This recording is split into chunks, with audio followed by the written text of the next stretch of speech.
How has the security environment evolved across the Indo-Pacific? Today, I am joined by Australia's Secretary of Defence, Greg Moriarty. I'm Catherine Peck, Deputy Director and Senior Fellow on the Australia Chair at CSIS, and this is Pacific Policy Pulse.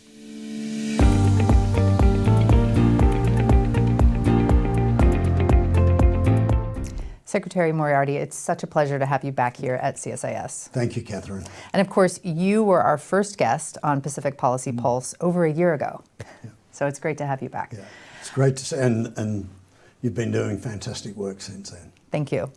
What brings you to DC this time around? Catherine, thank you. My visit comes on the back of a really successful visit to Washington by Prime Minister Albanese and his meeting with President Trump last year, and then a really good OSMIN in December, followed by Secretary Hegseth hosting AUKUS Defence Ministers meeting. So I'm following up on a number of those defence initiatives that our leaders agreed, in particular the AUKUS initiative, which President Trump said is all full steam ahead, and we're really going after that, working very constructively with the administration on those sort of issues. But there was also a number of really important force posture agreement initiatives agreed to, we believe, Australia and the US working in the Indo-Pacific to contribute to deterrence, to contribute to stability, procurement reform, a lot going on there, our guided weapons enterprise working with the US, with the administration and US defence industry, and the science and technology agenda. So I'm pursuing a broad range of topics here in Washington, but really driven by the agenda agreed by our leaders and the OSMIN initiatives. Could I say my first stop was at Charleston at the Nuclear Powered School, where I had the great opportunity to meet the Australians who are already taking advantage of the AUKUS agreement. They're learning, and they'll be serving soon when they graduate on US nuclear powered Virginia class and other conventionally armed submarines. So we are meeting the AUKUS milestones. We are growing the capability, and it was a great privilege to go down there and talk to the instructors who are doing this, helping the Australians acquire the skills that we will need to be able to operate the AUKUS program. That's fantastic. It's great to see those tangible results happening that's right. on the ground. And building the people-to-people links between the US Navy personnel and the Royal Australian Navy personnel, great dynamic. Absolutely. So last year when you were here, we were mostly talking about AUKUS and developments around AUKUS, but also what AUKUS means for the stability and the security of the broader Indo-Pacific. As you think back over the last year, how do you see the Indo-Pacific security environment having evolved?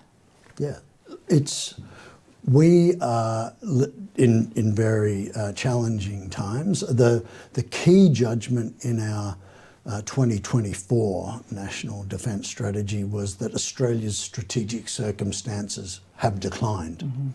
We are now working on the 2026 National Defence Strategy, and I'd say our judgment continues to be that the strategic circumstances are challenging, and that overall trend continues. And that's why I think core to our National Defence Strategy was the vital role that the United States plays in terms of stability and deterrence in the Indo-Pacific, and the range of cooperation that we're doing with the United States.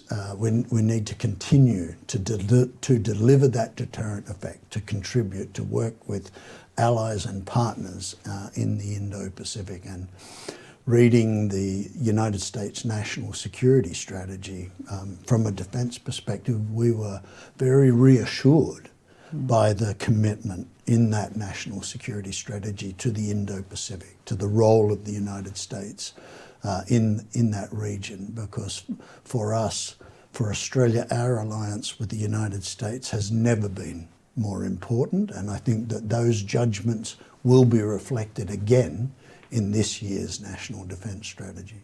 Great. Well, with all this travel, what book are you reading on the plane? Okay, well, that's a great question. Actually, I've been really enjoying Hal Brand's The Eurasian Century. Huh. I really, working my way through that. It's a really challenging and provoking read, but I think he's a great author. I've read a number of his things, and there's a new edition of a book by Geoffrey Blamey, an Australian a very eminent Australian historian on sort of warfare and history, and I've been getting into that. It's a new edition, so I've read that past. In fact, in my undergraduate studies, but a new edition, and I'm very much enjoying that as well. Great. Well, I'll check those out. Thank you so much, Secretary, for joining us on Pacific Policy Pulse, and thank you all for joining us as well. Thank you. And could I say, Catherine, I just find CSIS's contribution to the debate always valuable. I'm always looking to see the great material that's produced by the scholars and the researchers here, and it's a great source of information for me, and I'm always dipping in to see the great work that's being produced by CSIS. It's a great institution. Thank you so much. Appreciate it.